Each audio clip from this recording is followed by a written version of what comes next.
आगे भाई और बहनों लिखा हुआ है ज्ञान गंगा। ज्ञान गंगा जो इस पवित्र पुस्तक का नाम है। ज्ञान तो इस पुस्तक में कूट कूट के भरा हुआ है, सर्व धर्मशास्त्रों से प्रमाणित है। आगे जो गंगा शब्द है, क्योंकि तत्वदर्शी संत के मुख कमल से बोला गया कोई भी शब्द या उनके कर कमल से लिखा गया कोई भी शब्द अनायास नहीं होता है। तो परमेश्वर रामपाल जी ने यदि इस पवित्र पुस्तक का नाम ज्ञान गंगा रखा है तो हर नाम का एक अर्थ होता है। जिस प्रकार गंगा का जल अति निर्मल है, अति शुद्ध है, गंगा जी का जल कभी खराब नहीं होता है, कभी भी बदबू नहीं मारता है। चाहे आप सैकड़ों वर्ष तक उसको एक बोतल में बंद करके किसी घर के कोने में रख दीजिए, कहीं भी रख दीजिएगा, और 100 वर्ष के बाद यदि आप उसका सेवन करना चाहेंगे तो आपको गंगा जी का जल ज्यों का त्यों मिलेगा।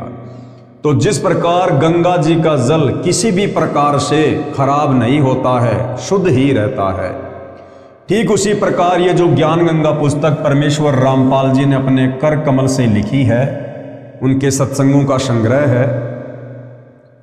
इस पुस्तक के अंदर परमेश्वर रामपाल जी ने सर्व धर्मों के धर्म शास्त्रों से प्रमाणित जो ज्ञान लिख दिया है, डाल दिया है, ये ज्ञान पूर्णतया शुद्ध है। इस ज्ञान में आपको किसी भी प्रकार की जरा भी त्रुटि या मिलावट नहीं मिलेगी।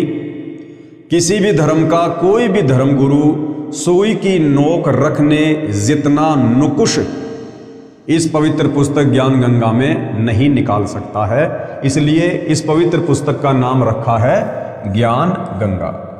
मेरा निवेदन है सारी पृथ्वी के मानव से, दास ने एक पुस्तक लिखी है, 2-3 पुस्तकें हमारी मेन, एक तो ज्ञान गंगा है।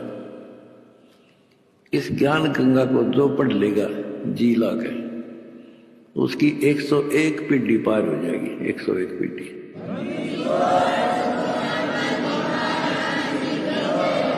ये सारा ज्ञान कति मेरी आत्मा समझ लेना हो ज्ञान गंगा ऐसे गजब तरीके से तैयार कर रखी है। जब इंसान होगा निष्पक्ष भाव से पढ़ लेगा वो और बताता फिरेगा।